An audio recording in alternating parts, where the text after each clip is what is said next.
Hi guys, it's Russell here from Educate to Trade, and we're in for a special treat today because we have next to us a expert in cryptocurrency. In fact, he's such an expert, he literally did a dissertation about it at university. But you know, we will get to that in a minute. Let me introduce him first. So, hello, Bhavin. Yes, so thank you for the introduction. Thank you. How are you today? I'm good, man. Yeah, and you're here to discuss cryptocurrency. Is it mainly just Bitcoin, or would you be discussing other cryptocurrencies as well? So I can discuss other cryptocurrencies, but there is Bitcoin and then rest of the other coins, because whole market is dependent on Bitcoin. Okay, so everything's pinned to Bitcoin. Of course. That's interesting to know. Yeah. Okay, so let's start. Where did your crypto venture start? So it started it way back in 2016. 2016? So one of my teacher who used to teach me when I was in school, Yeah. he introduced me to Bitcoin and cryptocurrencies. Okay. But unfortunately, he told me to buy other coins Okay. rather than Bitcoin. He said this coin is better than Bitcoin, and I invested a good amount of money into it, and that project was a scam. That's how my journey started in crypto. What coin was that? Do you remember? Yeah, 13 coin. The company is still active. They are still active, and the people are still investing the money in that company. This is the bad thing, because I think the new people who don't have a knowledge about crypto, they are getting scammed by these people. He's a German venture capitalist. His name is Alex Reinhardt. If you find him. Well, let's not incite anything on our streams. Okay, well that was unfortunate for you. Yeah. So what was it? A classic rug pull, or how did it happen? No, they promised a lot of things. Okay. Okay, we are going to do this. We are going to list our coin here and there, and then they did not list anywhere. Just basically, people could not withdraw any money at all. Not just me, all the people who invested the money in this company. Okay, so what year was that? 2017. 2017. Yeah. So since that time, I guess you've been on a quest to learn as much as you can about cryptocurrency and especially Bitcoin. Yeah. So I understand, as I said before, that you actually went to university. Yeah. What did you study at university?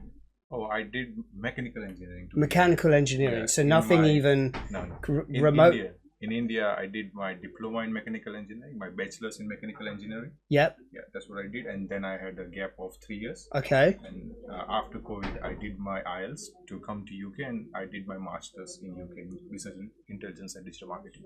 And you chose Bitcoin or cryptocurrency as the center around your dissertation, correct? Yes, I did my dissertation on Ripple. Ripple? How Ripple exactly works and how it can help to transfer the money globally.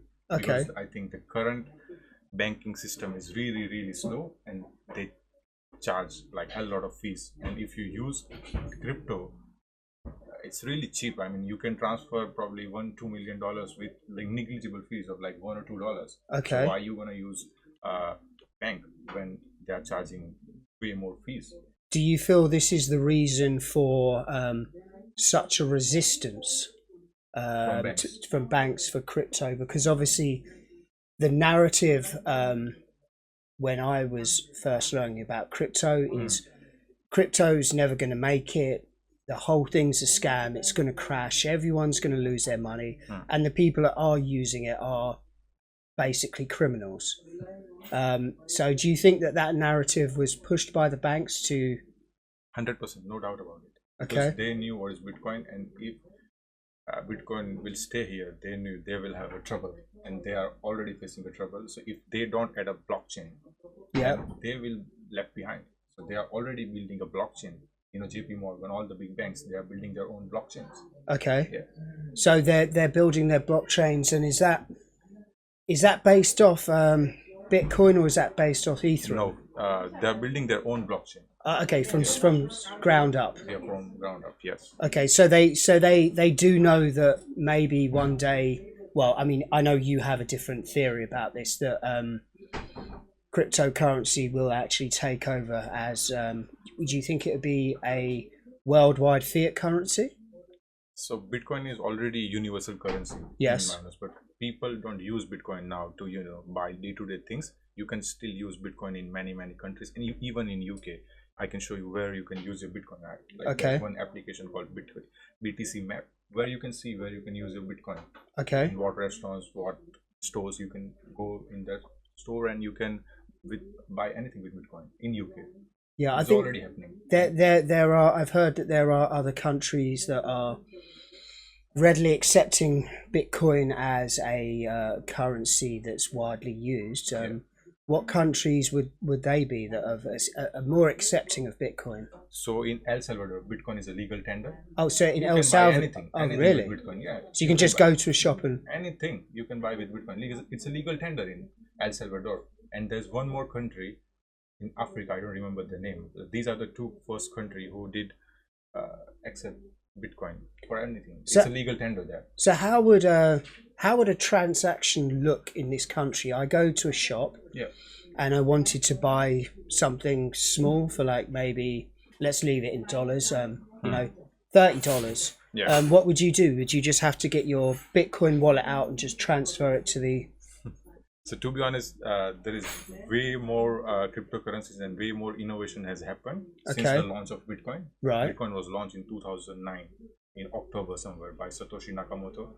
Nobody knows who is that person, but it was launched in 2009. Since then, there are a lot of different coins and a lot of other blockchains which are way more advanced than Bitcoin. Okay. And you can use that. Like at the moment, I'm using one application called Cast, where you can use the cryptocurrency and you can spend anywhere. Like I just paid everywhere with my Cast wallet. Oh, really? I'm not using my bank account at the moment because I trade in crypto. I make money in crypto, so why to convert that into fiat currency and then use it when I can spend straight away from my cryptocurrencies. So I see. Yeah. I just use my USDT stable coin. You know what? Stable coin. Yeah. So I just use my stable coin in Cafe Nero, TFL. I paid my fares just right now. I'm using it. I don't use. Okay.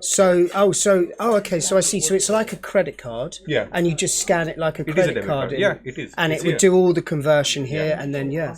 Okay, that's interesting. And I will get an airdrop as well in December. Yeah. When they are going to launch their token, I will get an airdrop. Okay. You know what is crypto airdrop? I've heard of them. Why don't you explain what an airdrop is? And so before a crypto token is launched on exchanges, they do kind of airdrop for the people who use their testnet. Okay. Testnet is not like the main blockchain. Okay. Basically, they are testing the things which they have built. Right. And if you use that, then you, as a reward, you get those tokens before the launch of the token on exchanges. How would one use that before the token comes out? So all the crypto tokens who do the airdrop, they have different terms and conditions. Okay. And you need to go on their X. That's where all the alpha, as the crypto people say that alpha is, because I think X is the main platform where you can find the most amount of advanced crypto research. If you follow good people, there are bad people as well. So depends whom you're following. But if you're getting these coins for free, not for free, but some people do give it for free by just using just a little bit of their platform, like let's say liking their post or their post, or just following their X, Discord, and that's how you gather the points. But as I mentioned, it's different for all the coins. They have different terms and conditions. Okay. Yeah, and if you fulfill that condition, you get a good amount of airdrop. Like the maximum amount of airdrop I got was $7,000. $7,000. Yes. Really? zkSync. Wow. That was the name of the project. zkSync. It's a layer 2 on Ethereum. Okay. But I did a lot of hard work. Probably I spent probably $1,000 or maybe $2,000 in fees. Okay. In testing their blockchain. Okay, well I got a good reward. So how did you test their blockchain? What was it that just do the transactions?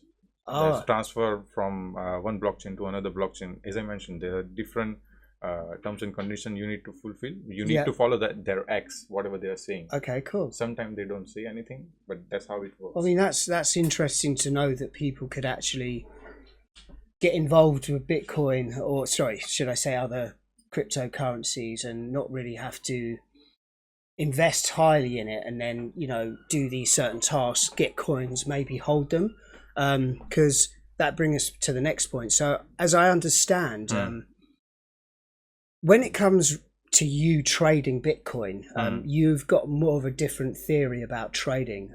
You hold, you don't. So would you say that you're more an investor than a trader? So in any market, the only thing matter is, you know, buy low, sell high. Yes. Now, whether you are buying an actual asset or you are taking a single trade. Yeah. The important thing is buy low, sell high, and making money is the important thing. Yeah, right. If you are investing, trading does not matter, as well as you are making money out of it. Okay. But I'm like more a swing trader, and to be honest, I did not do a lot of leverage trading between 23, 24. I probably did a lot of research and bought a lot of different coins and made and lost money in it. Okay. But I realized that how the financial market exactly works, and I can show you it works in an 18-year real estate cycle. So let's explain this. Let's explain this. Yeah. What is this chart telling me? What is this chart telling me? The way financial market works. The way financial market works in 18.5-year real estate cycle. Yep. Real estate is the biggest market in the world. It's a $300 trillion market. Okay. Everyone needs a house. Yeah, everybody needs a house. Yeah. And everything is connected to the land. Yes. Land prices start falling. Then everything will follow soon. Yep. And I believe we are in the last phase of the bull run, like the last phase, like really last phase. When I say last phase, I mean Of 6 to 8 months. Bitcoin or of real estate, of everything. Bubble. Okay. Everything bubble. Okay. So in 2000s we had a .com bubble. Yep. If you see the charts of Google, Amazon in late 2000s, you see Google went probably what 500,000% up. Yep. Because it was small in the market cap. So there's a lot of talk about us being in a AI bubble now. Yeah, we are in a AI bubble. Well, some people say there is, and some people say there isn't. But you know what I hear on the floor repeatedly of the older traders is they've seen this all before with every bubble, and everyone always says this isn't a bubble until the bubble bursts, and then they realize it was a bubble. All I know is that you know, BlackRock have said that they would be that people will be spending, you know, $7 billion a year in AI infrastructure by 2030. So that's what they're saying. But you don't think that's not the case? I don't trust anyone. I trust chart. You trust the charts. Yeah. So you think the bull run is coming to an end? Yeah. And we are due, you know, the flip side, the other, you know, a new cycle, so to speak. Yeah. So you can see that we are here. You are here. Yeah. We are in this peak of beginning of 26, Right. quarter 1, 2026. Right. We will see the peak in most likely in quarter 2026. If not in quarter 2, 26, if we extend a little bit, but I think we will see prices going down in quarter 4, 26. Okay. And we will have a recession in quarter 26 or beginning of Q1 27. And it's a multi-year. I mean, the government are trying to. That That kind of leads us. It's a good segue into the recent action, the recent price action around Bitcoin, and it's reached all-time highs, and now it's retracing a bit. So maybe you could give us some insight on why that might be happening, and how. So I've heard that Bitcoin is slowly starting to become a safety currency. And now more and more governments are buying it and holding it. China is starting to heavily buy Bitcoin as well, so as the USA. So yeah, what are your views on that? So Bitcoin is already up Okay. since the bear market low of 22. Yeah. You know, FTX collapsed. So FTX was the second Okay. biggest crypto exchange Okay. in 2022. Yeah. And basically it got stopped. They lost everything and they had to stop Okay. their operations, and people Okay. lost a lot of money, including Right. myself. I have a bit of money on exchange as well. Okay. So that was the FTX collapse low of Okay. November 22. Okay. And if you see at the current price, Bitcoin is up from that low 600%. That is quite. I know that is quite a rally. Yeah. And that has been since 2020. November 22. When was Bitcoin actually created? It was created way back in probably October 2009. Okay, so And probably it's up for probably what? This many percentages. I even can't pronounce. Yeah, let's You can have a I mean, go. yeah, let's not even try and even read that So, number. Yeah. we had only one job, just to buy one Bitcoin in probably 2010, and we would have been millionaires. I know. Yeah. Do you know who owns the most Bitcoin? Yes. Who is the largest holder of Bitcoin? So the person everybody just know his name is Satoshi Nakamoto, Okay. and nobody knows who is that person is. He was active until late 2012. He was giving reply to the emails and doing meetings. No, not video meetings, just audio meetings, and explaining people how the Bitcoin works, how mining works, and he was selling mining machine and stuff. He was active basically, and then he disappeared. Just disappeared off Disappeared. But there's one wallet which contains 1 million Bitcoin, and people say it's Satoshi Nakamoto's wallet, and here you can see his wallet, which holds 1 million Bitcoin. It's valued at $123.5 billion at the current price. So if he's wallet but there's been no transactions in or out of that since he went missing. Since probably 12 years, there is no in and out transactions, but it's Satoshi Nakamoto's wallet. People don't know it's an individual or group of people. This is just a name. But the way Bitcoin is designed is a trust list. It's decentralized and nobody can control it. Yeah. So these coins can never be reallocated to other people. Unless he moves by himself. Yeah. That's what Web3 and that's what blockchain brings. Decentralization, because the current system is centralized. When you see 50,000 pounds in your bank, is, to be honest, not your money. It's just numbers there. There's no actual money sitting in your bank. But when you hold 1 million Bitcoin or just one Bitcoin in your wallet, that's your money. I mean, only you can move that. Nobody else has a control over it. Even the people who has built the wallet, even they don't have any control. That's true decentralization. Is there any cryptocurrencies out there that can be centralized? Are they building models like that might be able to eventually be integrated into the banking society? So there are like millions of currencies into the crypto market now. Yeah. And Bitcoin is a store of value now. It's a digital gold. People don't use Bitcoin for day-to-day transaction. It's a store of value. People see it as a digital gold. So they don't like to spend Bitcoin. Okay. Because they know it's going up and up in upcoming years. My long-term target is $1 million of Bitcoin in next 10-15 years. I have no doubt that these things will go to $1 million at least. So do you see people taking money out of gold and putting it into Bitcoin? Of course. I think the rotation is already happening. Okay.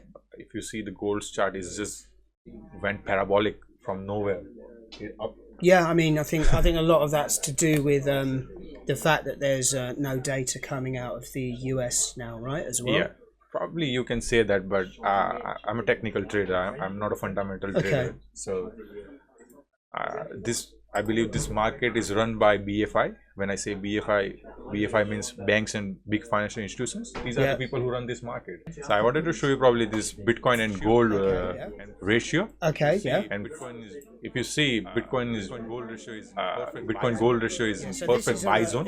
Yeah, so this is on a monthly chart. Monthly right? chart. Yeah, yes. okay. Yeah. So this thing did break the structure here. So Okay. it has given footprint basically because it's broke this highs. Right. There's a strong footprint, and I think soon all the money from the Bitcoin is gonna rotate into Bitcoin. From the gold is gonna rotate into Bitcoin, and really we'll see the parabolic rally in Bitcoin. But because I don't run the market, I have my stop loss as well. If Bitcoin breaks below 100k and we have a weekly close below 100k, I believe that bull run is already over, and I will take the loss and exit. What would happen to Bitcoin then? Would that fall as well? Will that course. follow the same pattern as everything else? No, it won't follow the same 4-year pattern. Okay. Since the big players have arrived. If you see the Bitcoin's market structure as well, it is changed. It is changed. Whenever we used to break all-time highs back in the days, Yeah. you see, we used to go parabolic for Okay. months. 17 April. But when the market structure is changed now. 2013. We did not stop. Same thing happened 4-5 months in 2017 April when we broke all-time high Yeah. of 2013. We did not stop for months. You see, 4-5 months of bull run straight away there. Interesting. Now Yeah. more Institutions because more retail people were here, so not big institutions. So but now more institutions are getting involved. Yeah. So market structure is changing. Same thing happened in November 2020 when we broke all-time high. We had a bull run for like 4-5 months. So Okay. as soon as we used to break all-time high, people knew we have a bullish 4-5 months. But since the launch of ETF, that's exchange traded fund, Yeah. basically people, asset managers like BlackRock, Fidelity, these Yeah. are the big asset managers who manage billions, trillions in assets.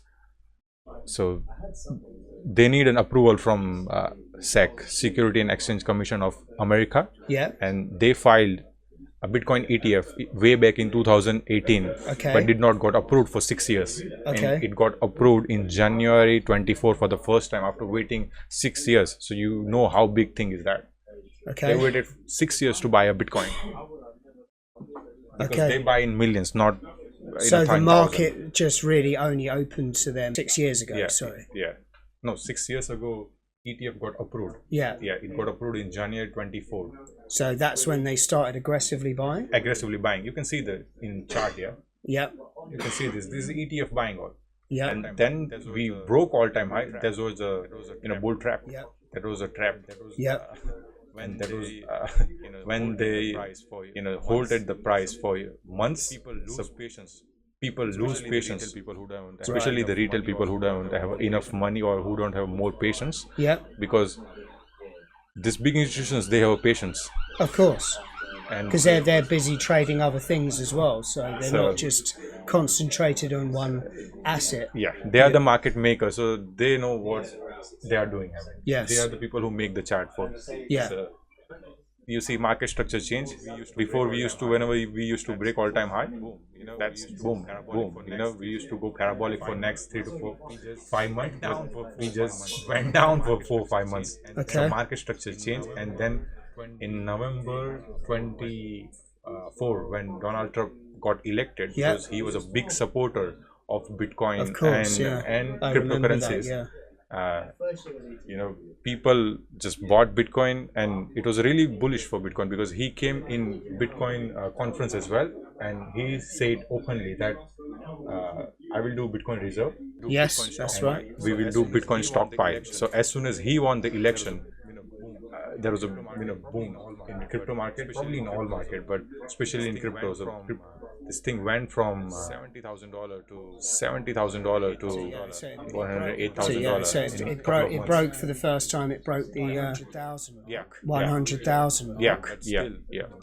But still, it just went up for like two months, Yep. and there was a tariff collapse, not just Bitcoin, all the market. Yep. And now it started to rally again. Yes. What was the precipice? What was the reason for the rally this time? Do you think? Oh, this time. Is this it just time, the weakening dollar and everything else? Or you think everyone's looking for safety? somebody big is buying, I would say. That's why the rise is happening, because you see the ETF buying. BlackRock already owns 3% of the total Bitcoin supply. Okay. Yeah, is owned by BlackRock. So these are all figures that you can get, because obviously these institutes, they have to disclose their anyone who's trading into the into a market like that. And if you see Larry Fink's interview, he said Bitcoin can reach to 500k, 700k. What's your views on that? I mean, obviously, because he has a hell lot of Bitcoin now, he wants to promote the thing. Of course, yeah. It's a bit like when Elon was saying about Dogecoin, and then that pumped, and then he just sold it all out, didn't he? Yeah, and in an interview with his mother, I think. Yeah, I remember in way back in 2021. Even people, like all the people, were not buying Bitcoin, but they were buying Dogecoin. They thought Dogecoin is better than Bitcoin, and it was too late, because it had already it was already on its way down, right? Because he kind of knew that. So I mean, this is the thing.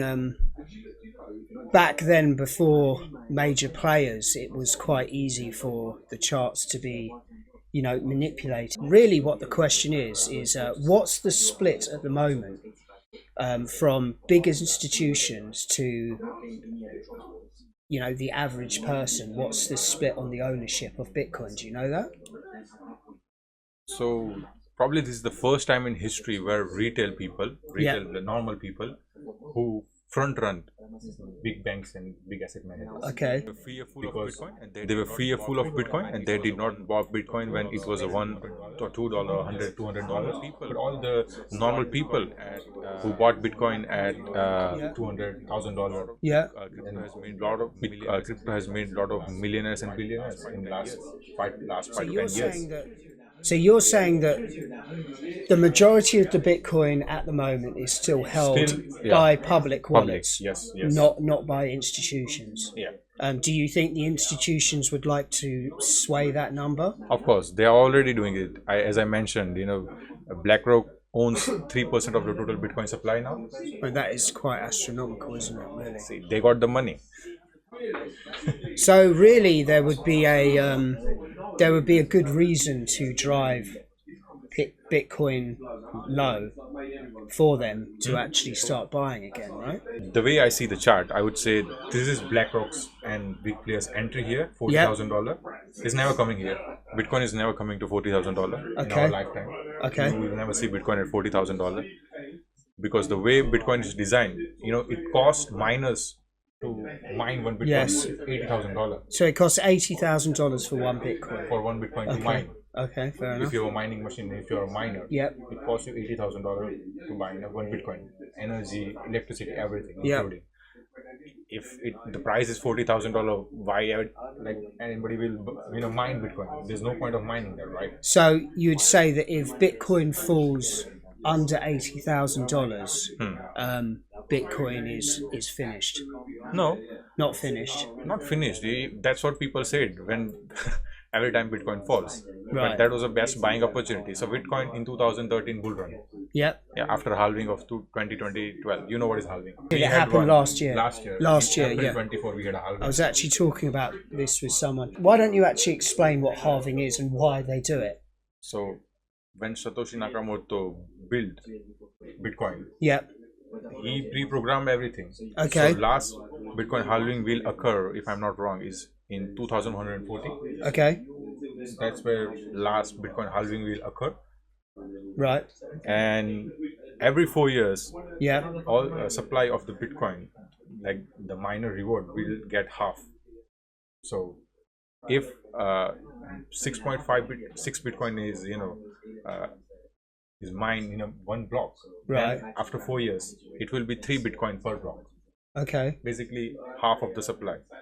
Okay. And 20 million Bitcoin is already mined almost 20 million. Let me check. So how many Bitcoin are actually out there to mine? Is it known? Is it a fixed figure? You can see total supply and circulating supply. Circulating supply at the moment is 19.9 million Bitcoin approx. Yeah. It's already mined. Yeah. Right. And probably 4-5 million Bitcoin is already lost because there was no proper way to store Bitcoin.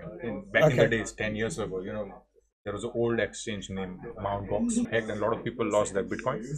Back in the days, there used to be probably 5 to 10 currencies, not millions of currencies. Yeah, well, I mean, there's probably a lot of wallets that are just sitting there. I mean, there's that guy that lost a hard drive. Yeah, I mean, he tried to find that hard drive really hard, but he could not find probably somewhere in a big wastage area. Yeah.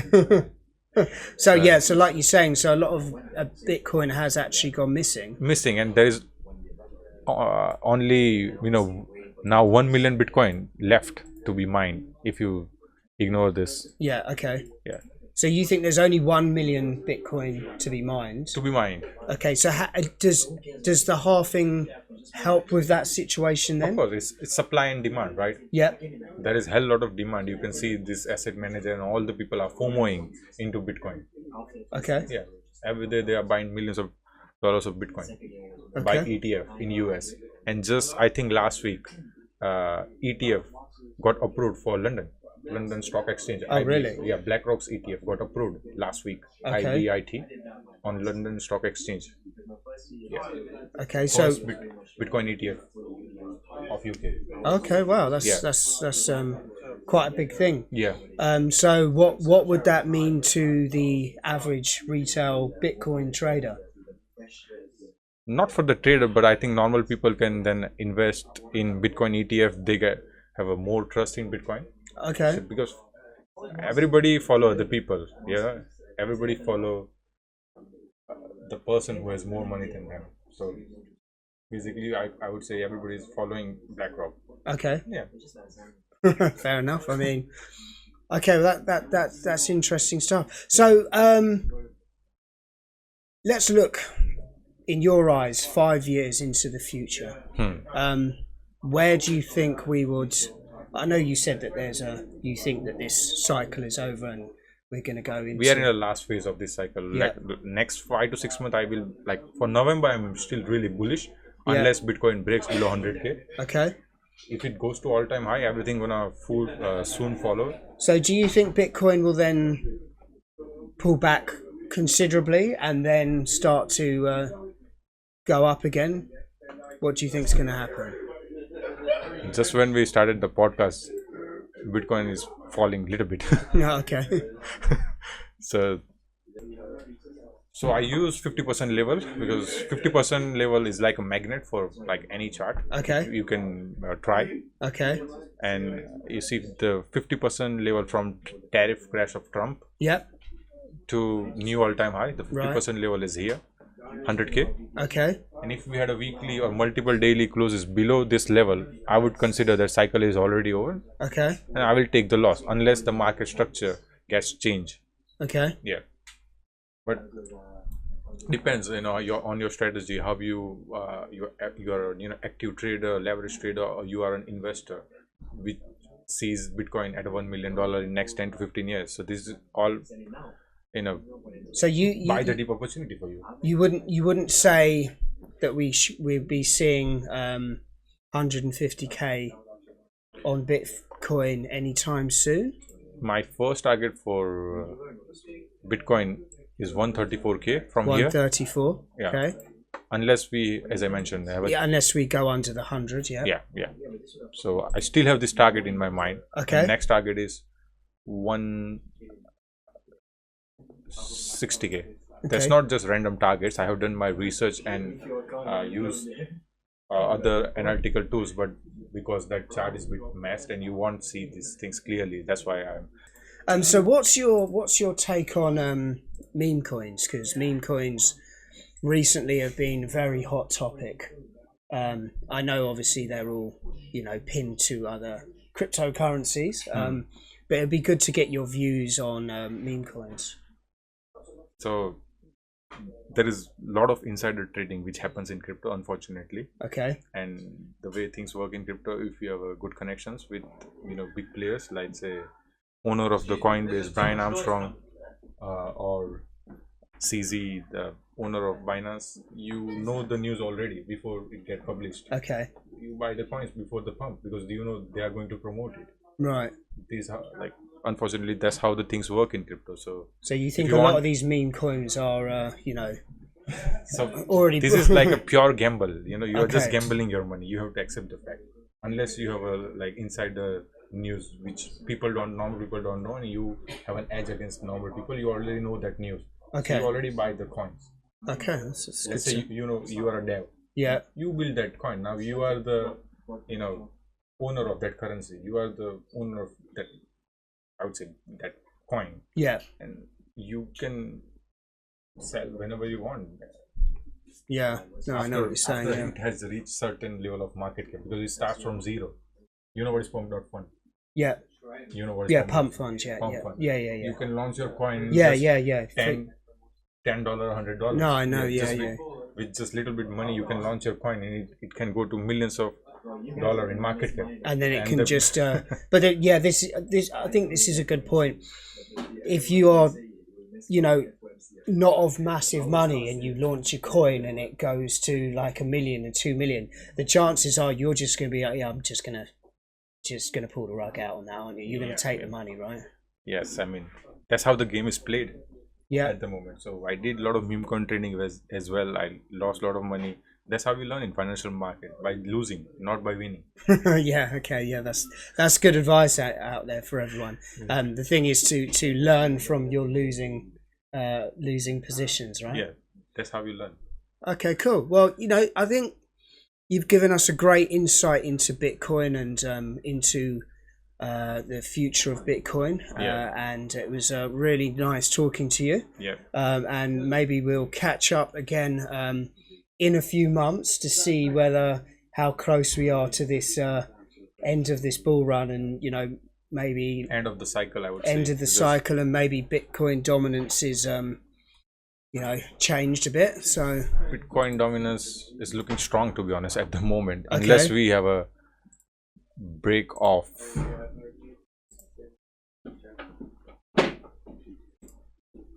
Break off this 57%. Okay.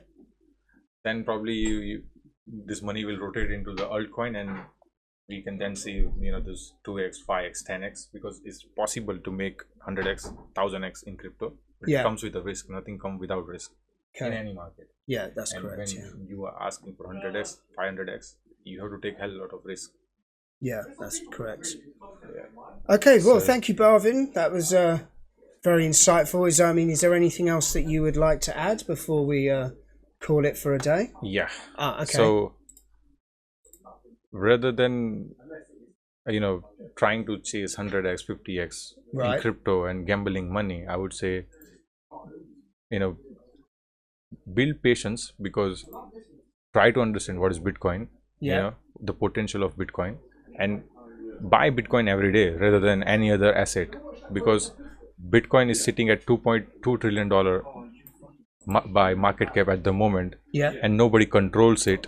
It is only 21 billion Bitcoin for 8 billion people around the globe, and if you buy Bitcoin every day, I think you will, over the time, you will beat the market, because it's going to $1 million for me in the next 10 to 15 years. Not just for me. If you follow a lot of other big people like Robert Kiyosaki, who is the author of Rich Dad Poor Dad.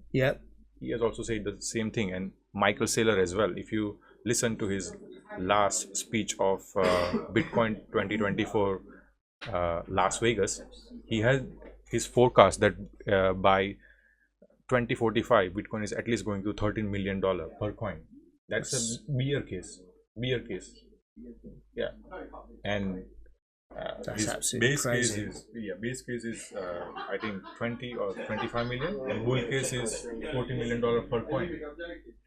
And Bitcoin is here since last 16 years, and it's and like you said, the major institutes are starting to buy it up, so it's starting to become more trusted. Yeah. It's less of just a thing being used for criminal activity. Yeah. It's actually a thing now to it's turning into a safe haven as is gold. Yeah. You know? So it's an inflation against. It is a hedge against inflation. I mean, you showed on that chart, it's the 8th largest market cap. Yeah, and if you see it if you overlap Bitcoin with gold's chart, you can see it's outperforming gold already since months now. Since the launch, you can see this is a Bitcoin versus gold chart. You can see it is outperforming gold. Yeah. And you can see clearly on the chart, so you don't need to trust me. You can just overlay whatever the asset you like and compare it with the Bitcoin, and you will see the result. Fair enough. If that asset is outperforming Bitcoin, keep that asset. I have never seen like asset which has outperformed Bitcoin in last decade. Cool. If you show me that asset, I will buy that asset. Okay, fair enough. Well, I think on that note, I will go and buy some Bitcoin and hold them. And I know you've probably already done that, so you're probably well ahead of the game. Well, thank you very much for the interview, and thank you, sir. Have a good time, and I hope your Bitcoin trades play off. Well, you know they will anyway. So. Cheers.